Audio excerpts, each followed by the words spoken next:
Hello everyone!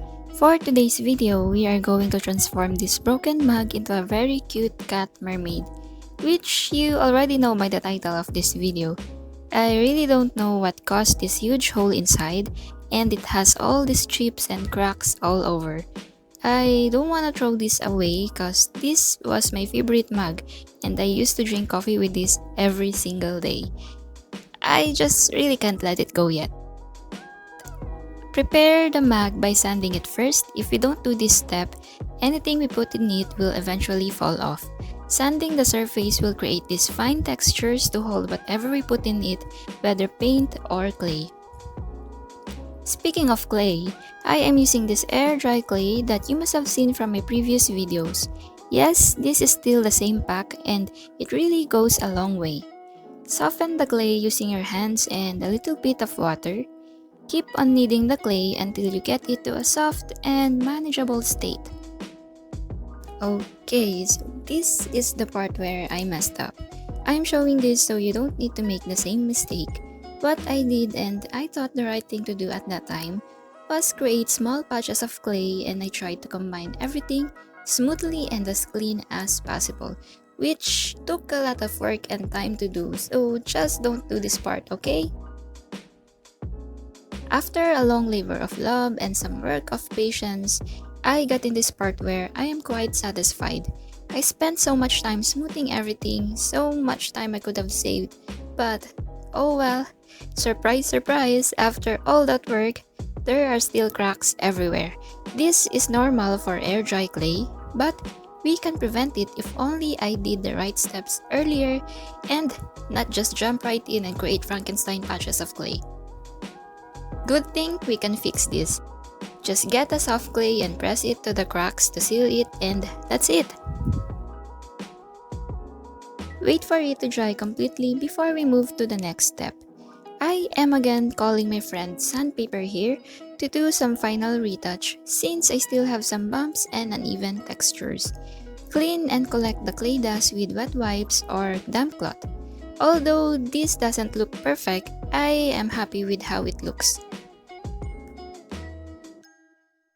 For the mermaid's tail, just roll enough clay to cover the lower part of the mug, leaving the handle for now. I divided the work giving enough time for the layers of the clay to dry or at least hard enough not to be deformed when working on other parts.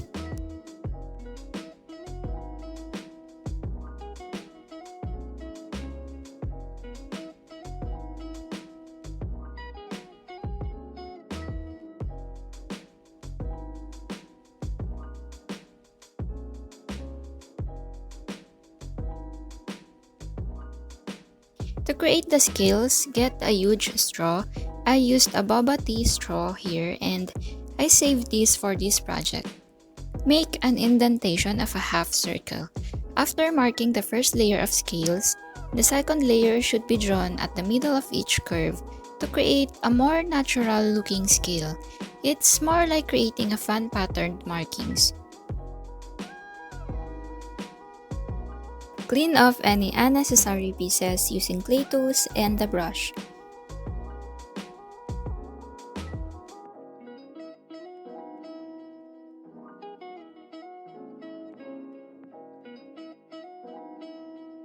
I am not familiar with mermaid anatomy, but let's just call this part the tail end. Roll a huge teardrop-shaped clay and flatten it. The bottom should fall thicker and rounder to create the curve of the tail. Using the same straw, I created a few clusters of scales and keep it with less details. This is to make it appear like the scales are fading as it goes downward.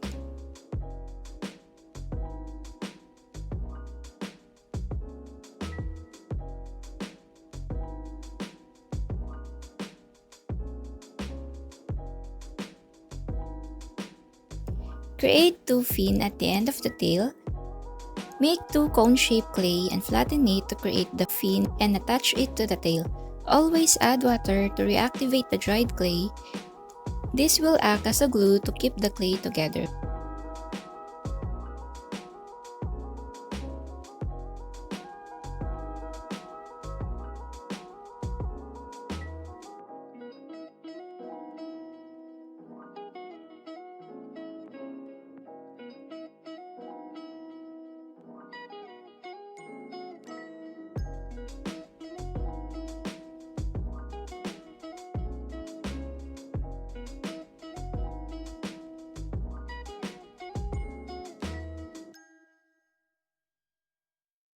Draw cat ears on a piece of paper that is folded in half. I'm using this as a guide on where to put the ears and to create two, if not identical, at least almost similar ears.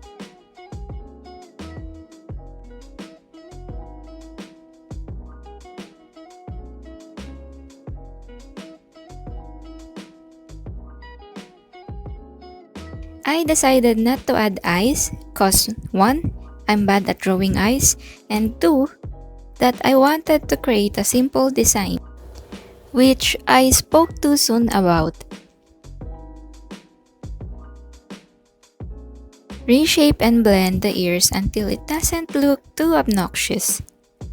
Don't forget that boop, cute little nose and the mouth. Also, don't forget about the whiskers where I use my sharpest dotting tool to engrave the markings.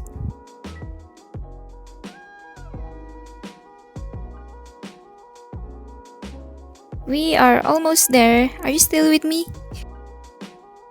Let's jump to painting. I decided to color the body of the cat mermaid in gray and this greenish teal color for the tail. I always mix my own colors. Just make sure you use a lighter shade of gray for the body and a darker shade for the ears and the spots. I also wanted to create a gradient effect for the mermaid tail, so I also mixed a lighter shade of that teal color by adding more white paint to it. For the fin, I went for a baby pink color and blended it with white paint. My aim was to use pastel colors for this project to fit with all the cuteness of the theme.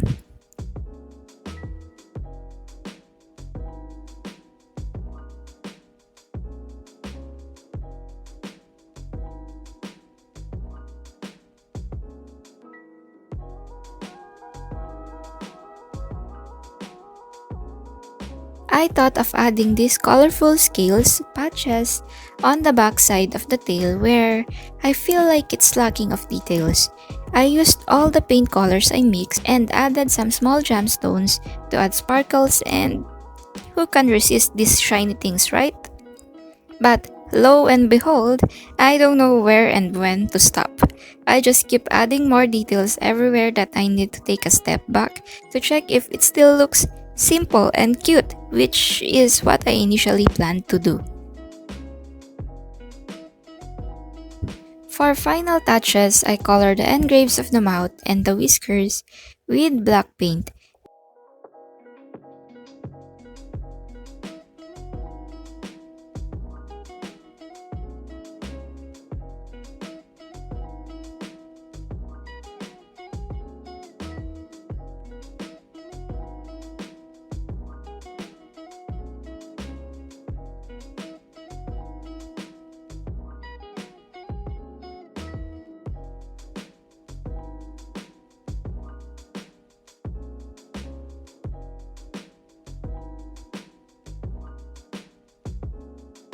And finally, add gloss varnish to protect and seal everything in place.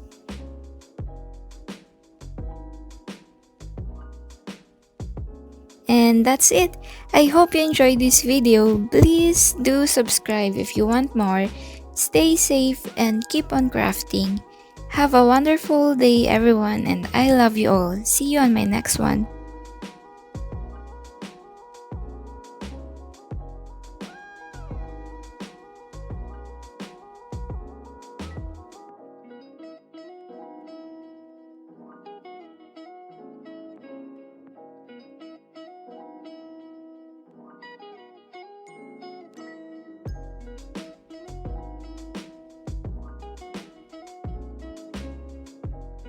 Sanding the surface will create these fine textures to hold whatever we put in it, whether paint or clay. That's my cat.